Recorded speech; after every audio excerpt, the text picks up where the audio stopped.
A ver, pensemos en esto.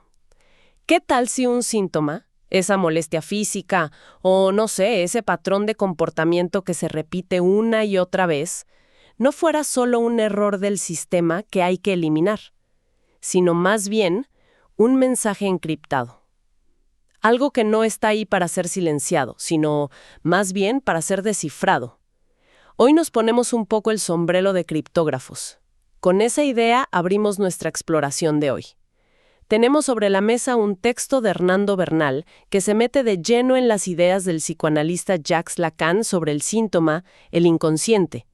Y nuestra misión, digamos, es intentar descifrar el código maestro detrás de una de sus ideas más complejas. La pregunta central es, si el inconsciente tiene algo que decir, ¿por qué no lo dice y ya? ¿Por qué se toma toda la molestia de cifrar sus mensajes? Y es que esa pregunta lo cambia todo. Porque si llegamos a entender la lógica de ese cifrado, no solo cambia nuestra idea de lo que es un síntoma, sino que transforma por completo la práctica psicoanalítica. Ya no es una simple charla para buscar un significado oculto, se vuelve algo más parecido a aprender a leer un idioma alienígena, un idioma que se resiste a la lógica, al sentido común, ¿viste? Un idioma alienígena, me encanta esa imagen. Bueno, empecemos por la primera pista que nos da el texto. Lacan, ya en su etapa más tardía, da un giro que, a primera vista parece sutil. Él dice que el síntoma ya no está ligado a la palabra, sino a la escritura. Y honestamente, suena lo mismo. ¿Cuál es la diferencia real? ¿No son ambas formas de comunicación? Parecen lo mismo, sí, pero es una diferencia de la noche al día. Y acá está la clave para empezar a descifrar todo esto. La palabra, por su naturaleza, es social. Busca un efecto en el otro. Quiere, seducir, convencer, explicar. O sea, generar un sentido que compartimos. Cuando vos y yo hablamos, estamos construyendo como un puente de significado entre nosotros. La palabra necesita un oyente. Claro, la palabra busca conectar, como un discurso político o, no sé, un vendedor que intenta convencerme de algo. Quiere una reacción. Exacto. La escritura, en cambio, la que le interesa a Lacan, es radicalmente distinta. Puede existir en una soledad absoluta. No necesita a nadie que la entienda para ser real. Pensé en un jeroglífico en una tumba olvidada, o una fórmula matemática garabateada en un cuaderno. No intentan seducirte ni convencerte de nada. Simplemente están ahí. Son una marca, una estructura que existe por sí misma. A ver si te sigo. La escritura del síntoma sería entonces más como un grafiti que aparece de la noche a la mañana en una pared.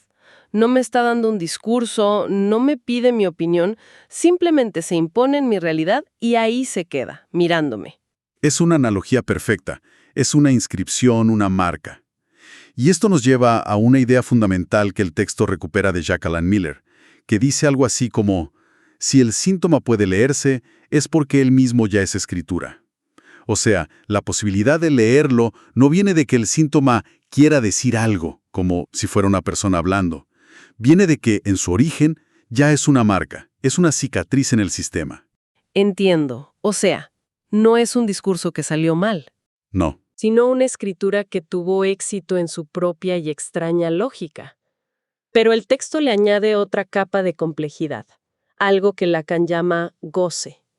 Dice que el síntoma no es solo un mensaje, sino que también lleva un efecto de goce. Este es un término que siempre me costó. No es placer, ¿verdad? Para nada.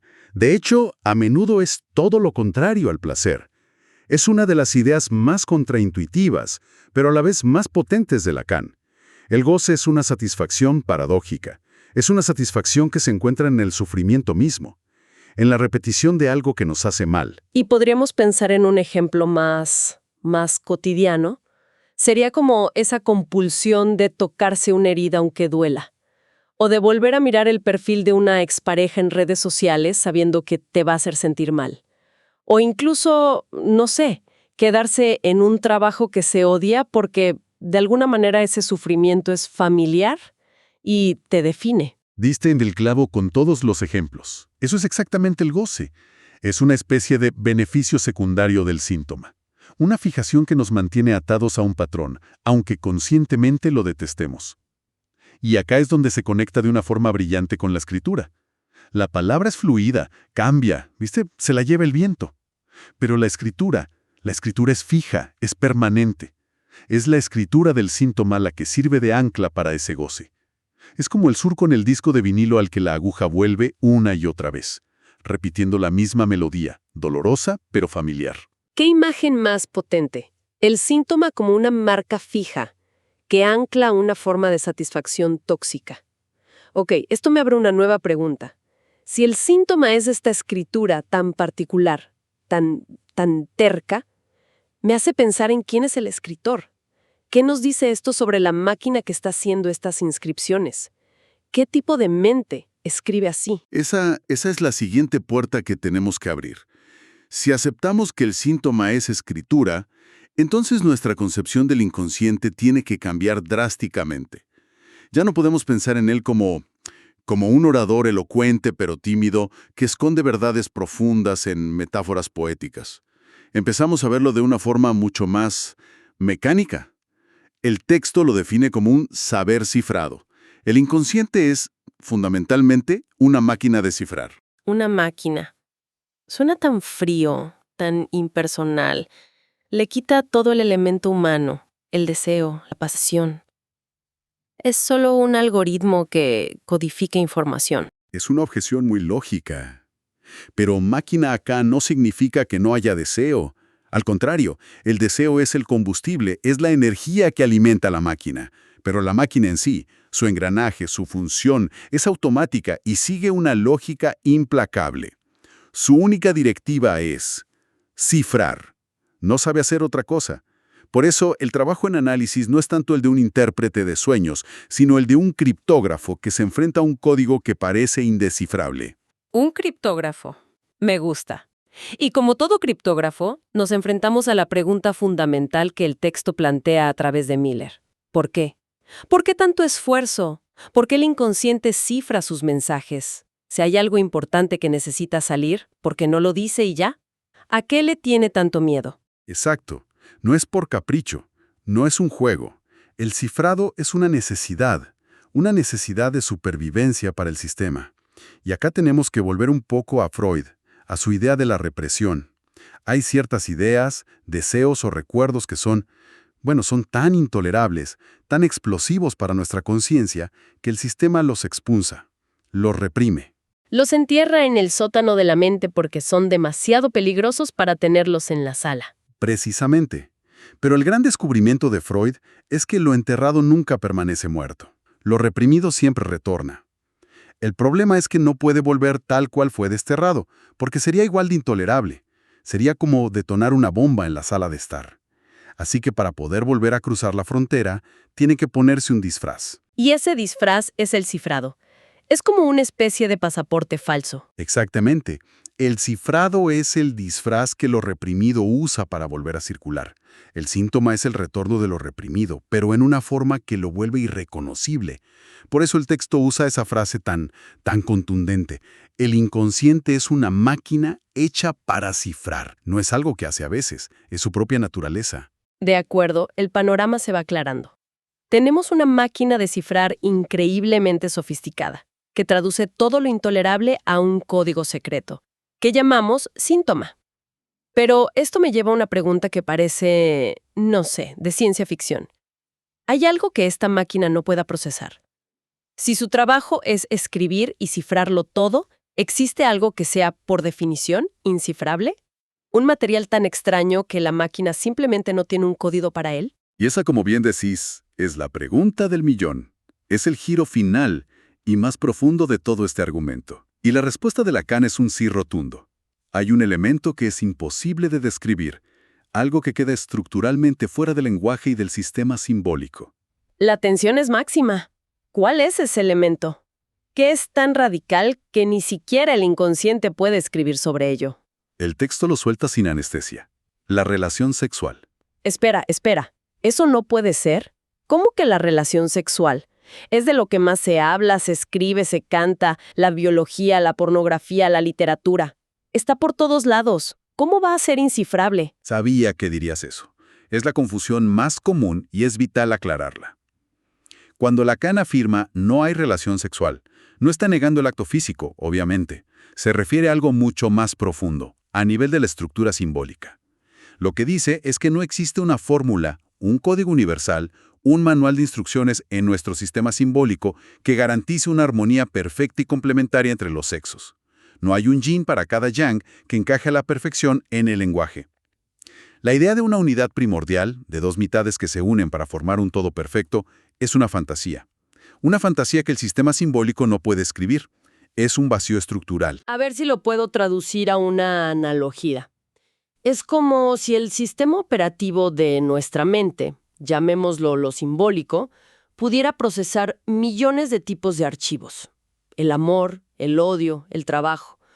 Pero hay un tipo de archivo que es inherentemente corrupto. El archivo de la armonía perfecta entre los sexos, .exe. El sistema no lo puede leer, no sabe qué hacer con él. Esa analogía es brillante. Es exactamente eso. El sistema no lo puede procesar, así que lo rechaza. En la jerga lacaniana lo forcluye, lo expulsa.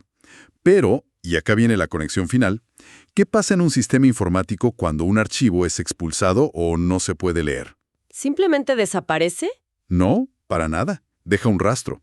A veces aparece un mensaje de error persistente, o un icono corrupto en el escritorio que no puedes borrar. O el sistema empieza a tener glitches, comportamientos extraños, inexplicables. Exacto. Y la teoría de Lacan dice lo mismo. Lo que es forcluido de lo simbólico, de ese sistema operativo, no se desvanece en la nada. Retorna. Pero no retorna dentro del sistema, sino que reaparece desde fuera, en lo que él llama lo real. Y ese glitch, ese icono corrupto, ese mensaje de error que aparece en la pantalla de tu vida, Es el síntoma. es el síntoma. Acabas de cerrar el círculo. El síntoma es la manifestación en lo real, en tu cuerpo, en tus actos, en tus pensamientos repetitivos, de ese archivo que el sistema simbólico no pudo procesar. Es la cicatriz que deja la imposibilidad de escribir esa armonía perfecta. El síntoma es, en esencia, la encarnación de lo incifrable. Es una conclusión vertiginosa. Hemos hecho un viaje bastante denso.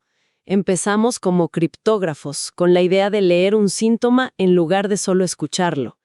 Eso nos llevó a diferenciar la palabra, que busca seducir, de la escritura, que es esta marca terca que además ancla esa extraña satisfacción que llamamos goce. Y esa idea de la escritura nos obligó a reimaginar el inconsciente. Dejó de ser un poeta misterioso para convertirse en una máquina de cifrar, ¿no? Un aparato que por necesidad estructural tiene que disfrazar todo lo que es intolerable para nosotros. Para, al final, descubrir la razón de ser de toda esta maquinaria complejísima. Y es que todo este sistema existe y funciona como funciona por la existencia de un núcleo imposible de procesar, un elemento incifrable. Esa no existencia de una fórmula para la armonía sexual.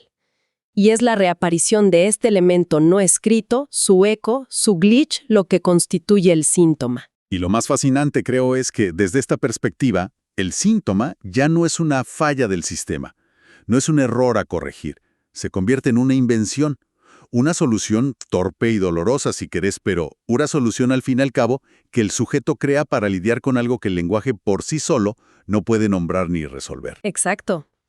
Y esto nos deja con una idea final para darle vueltas. Si el síntoma es la marca de los límites del lenguaje, la prueba de que hay partes de nuestra experiencia que el sistema no puede codificar, ¿qué nos dice eso sobre la realidad que habitamos? Quizás nuestra vida consciente, con sus historias coherentes y sus explicaciones lógicas, es solo la parte del disco duro que está ordenada en carpetas y archivos legibles. Y quizás los síntomas son esos fragmentos de datos corruptos, esos glitches persistentes, que nos recuerdan constantemente que el sistema operativo con el que funcionamos no es perfecto, y que hay una parte de la realidad que siempre, por estructura, se nos va a escapar de las manos.